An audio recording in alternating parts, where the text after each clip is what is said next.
మన జీవితంలో కొన్ని సందర్భాల్లో మనకు అత్యంత సన్నిహితంగా ఉన్నవారు కూడా మనలను అర్థం చేసుకోరు. కొన్నిసార్లు వారు మనలను వదిలి వెళ్ళిపోతారు.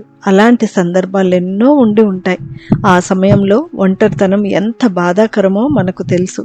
అయితే అదే అనుభవాన్ని మన ప్రభువైన యేసుక్రీస్తు కూడా ఎదుర్కొన్నట్లుగా మత్తయి సువార్త 26వ అధ్యాయము 56వ వచనంలో రాయబడి ఉంది.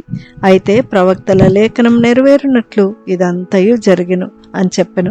అప్పుడు శిష్యులందరూ ఆయనను విడిచి పారిపోయిరి. ఈ సంభవం కలలో కూడా ఊహించినటువంటిది.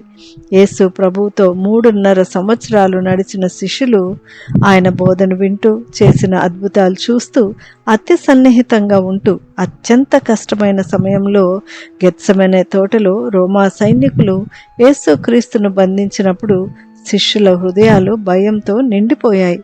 ఆ సమయంలో తమ ప్రాణాల కోసం వారు పరుగులు తీసినప్పుడు యేసు ప్రభు పూర్తిగా ఒంటరిగా మిగిలిపోయారు. ఇది ఆయన అనుభవించిన గొప్ప శ్రమల్లో ఒకటి అని గమనించాలి.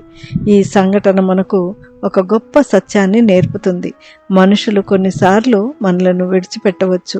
మనపై నమ్మకం పెట్టుకున్న వారు సహితం వెనక్కి వెళ్ళిపోవచ్చు. కానీ దేవుడు మాత్రం మనలను ఎప్పుడూ విడిచిపెట్టడు. యేసు ప్రభువు ఆ ఒంటరితనాన్ని అనుభవించారు కనుకనే మన ఒంటరితనాన్ని కూడా ఆయన అర్థం చేసుకుంటారు. మారు మనసు రక్షణ పొందిన వారికి తన యొక్క పరిశుద్ధాత్మను ఎల్లప్పుడూ తోడుగా ఉంచుతానని వాగ్దానం చేశారు. యోహాను సువార్త 14వ అధ్యాయము 16-17 వచనాల్లో, నేను తండ్రిని వేడుకొందును, ఆయన మీతో కూడా ఎల్లప్పుడూ ఉండుటకు వేరొక ఆదరణకర్తను మీకు అనుగ్రహించును. లోకం ఆయనను చూడదు, ఆయనను ఎరగదు, కనుక ఆయనను పొందనేరదు. మీరు ఆయనను ఎరుగుదురు, ఆయన మీతో కూడా నివసించును, మీలో ఉండును.